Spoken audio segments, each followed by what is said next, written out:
गीता में इन 3 अवगुणों को बताया गया है नरक का द्वार, नाश करना है जरूरी। नमस्कार भाइयों और बहनों, श्रीमद् भगवत गीता हिंदुओं के पवित्र ग्रंथों में से एक है जो जीने का सही ढंग बताती है। गीता जीवन में धर्म, कर्म और प्रेम का पाठ पढ़ाती है। श्रीमद् भगवत गीता का ज्ञान मानव जीवन और जीवन के बाद के जीवन दोनों के लिए उपयोगी माना गया है। गीता संपूर्ण जीवन दर्शन है और इसका अनुसरण करने वाला व्यक्ति सर्वश्रेष्ठ होता है। श्रीमद् भगवत गीता में भगवान कृष्ण के उपदेशों का वर्णन है जो उन्होंने महाभारत युद्ध के दौरान अर्जुन को दिए थे।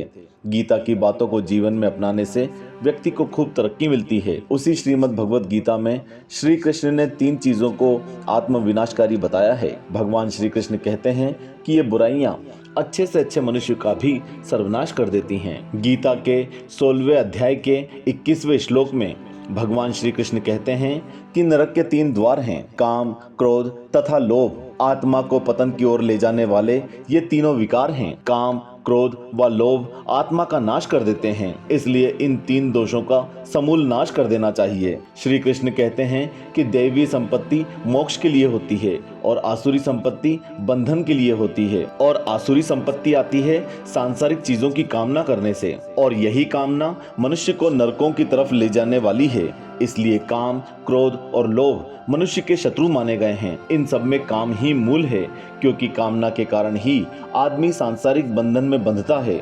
जब अर्जुन पूछते हैं कि मनुष्य ना चाहते हुए भी पाप का आचरण क्यों करता है, उसके उत्तर में भगवान ने काम और क्रोध ये 2 सबसे बड़े शत्रु बताए हैं, परंतु उन दोनों में भी कामना को ही मुख्य बताया गया है, क्योंकि कामना में विघ्न पड़ने पर ही क्रोध आता है, और यदि कामना में बाधा ना पड़े तो लोभ पैदा होता है, और लोभ से सम्मोहन हो जाता है, और सम्मोहन हो जाने पर तमोगुण आ जाता है। भाइयों और बहनों, आज समाज में जितना भी अत्याचार बढ़ रहा है उसके मूल में लोभ है, और लोभ ही भ्रष्टाचार को जन्म देता है।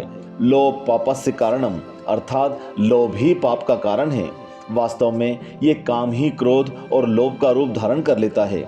ये तीनों काम, क्रोध और लोभ ही मनुष्य का पतन करने वाले हैं। अतः जो अपना कल्याण चाहता है उसे चाहिए कि काम, क्रोध व लोभ इन तीनों का परित्याग करे व अपने मानव जन्म को सार्थक बनाए। अगर दूसरे और सरल शब्दों में कहा जाए तो काम वो अग्नि है जिसमें व्यक्ति शुभ और अशुभ और सही और गलत का विचार नहीं कर पाता है। क्रोध ऐसा दानव है जो क्रोध करने वाले का विनाश पहले करता है। लोभ के कारण हिंसा हो सकती है। काम और क्रोध के वशीकरण होकर व्यक्ति अपने रिश्तों तक को भूल सकता है। यदि कभी आप परिवार में ही पत्नी पर ही क्रोध कर बैठे, क्रोध में हाथ छोड़ दिए या उससे भी आगे बढ़ गए तो विनाश तो आपका, पत्नी का और आपके बच्चों का ही होगा। क्रोध हिंसा को जन्म देता है। बड़ी ही सामान्य विवाद की स्थिति होने पर भी कोई व्यक्ति क्रोध में आकर किसी की जान तक ले सकता है।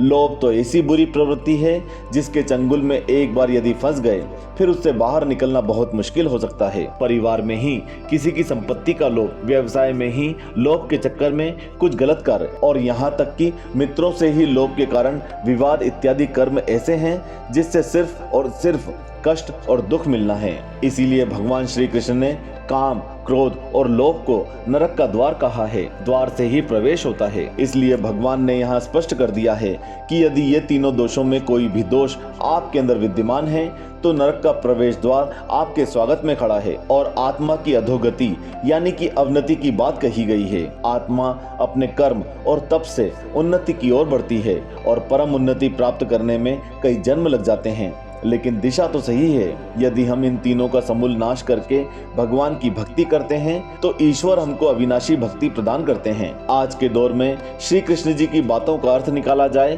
तो ये समय एकांतवास का है। याद करो, कब क्रोध किए, किस पर किए, क्यों किए, कहीं आप गलत तो नहीं थे, आपने कहीं लोभ में आकर कोई पाप तो नहीं कर दिए। ये समय चिंतन और आत्म अवलोकन का है।